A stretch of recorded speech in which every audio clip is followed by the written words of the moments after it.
भगवान श्री कृष्ण की अद्भुत लीलाएं जिसने एक युवक का जीवन बदल दिया।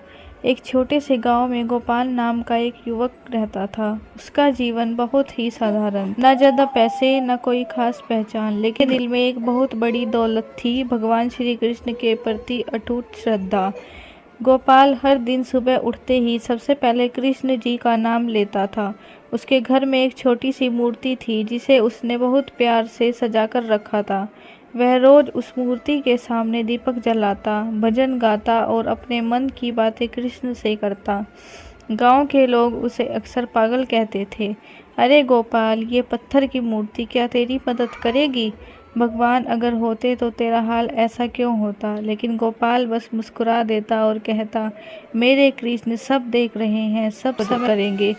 एक दिन गांव में बहुत बड़ा सूखा पड़ गया। खेत सूख गए, कुएं खाली हो गए और लोगों के पास खाने को भी कुछ नहीं बचा। हर कोई परेशान था। गोपाल के घर में भी खाने के लिए सिर्फ 2 रोटियां बची थी। उसने सोचा, हे कृष्ण, अब क्या करूं? ये 2 रोटियां भी खत्म हो जाएगी तो मैं क्या खाऊंगा? उसी दिन उसके दरवाजे पर एक बूढ़ा भिखारी आया। वह बहुत कमज़ोर था और बोला, बेटा, 2 दिन से कुछ नहीं खाया, थोड़ा सा खाना मिल जाएगा? तो गोपाल के मन में एक पल के लिए संघर्ष हुआ। मेरे पास खुद के लिए ही सिर्फ 2 रोटियां हैं, अगर ये दूंगा तो मैं क्या खाऊंगा? लेकिन अगले ही पल उसने कृष्ण जी की मूर्ति की ओर देखा और मुस्कुराया। जब मेरे कृष्ण है तो मुझे किस बात की चिंता है?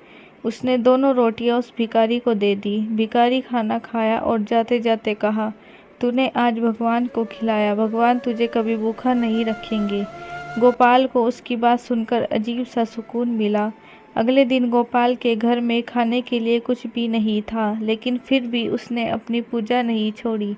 वह भजन गाता रहा, राधे राधे जपो चले आएंगे बिहारी। उसी दिन उसी समय अचानक गांव में खबर आई कि शहर में कुछ लोग मदद लेकर आए हैं। वे गरीबों को अनाज बांट रहे थे।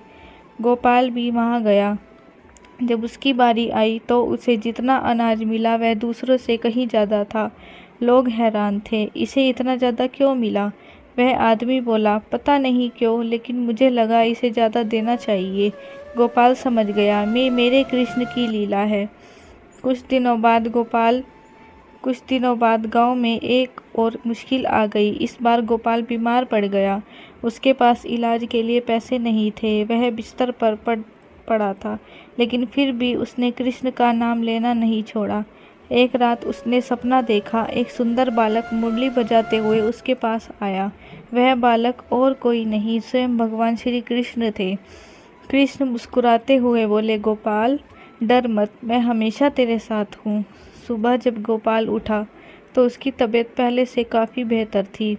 उसी दिन गांव में एक वैद्य आया जो मुफ्त में लोगों का इलाज कर रहा था। उसने गोपाल को दवा दी और कुछ ही दिनों में गोपाल पूरी तरह ठीक हो गया। अब धीरे धीरे गांव के लोग भी गोपाल को अलग नज़र से देखने लगे। उन्हें समझ आने लगा कि उसकी भक्ति में सच में कुछ खास है।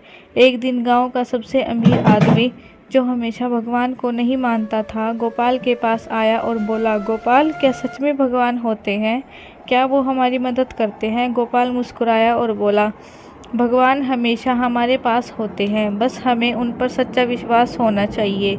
समय बीतता गया। गोपाल की ज़िंदगी धीरे धीरे बदलने लगी। उसे काम मिलने लगा, उसकी हालत सुधरने लगी, लेकिन उसने कभी अपनी भक्ति नहीं छोड़ी।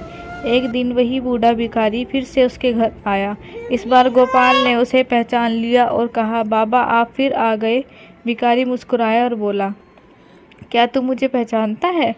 गोपाल बोला, आप वही हैं ना जिन्हें मैंने उस दिन रोटी दी थी।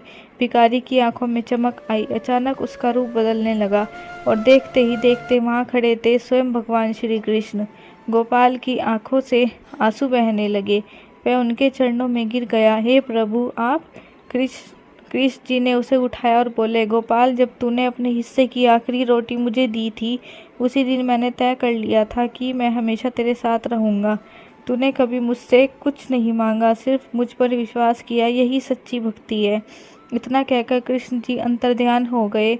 गोपाल का दिल खुशी और भक्ति से भर गया। अब उसे किसी चीज़ की चिंता नहीं थी, क्योंकि उसके पास था, उसका कृष्ण हमेशा उसके साथ है। इस कहानी से हमें यह शिक्षा मिलती है कि सच्ची भक्ति में कोई शर्त नहीं होती। जब इंसान दिल से भगवान पर विश्वास करता है तो भगवान खुद उसकी मदद के लिए किसी न किसी रूप में जरूर आते हैं। जहाँ सच्चा विश्वास होता है वहाँ भगवान खुद रास्ता बना देते हैं। अगर आपको यह वीडियो अच्छी लगी तो like, share, comment and subscribe ज़रूर करें। धन्यवाद।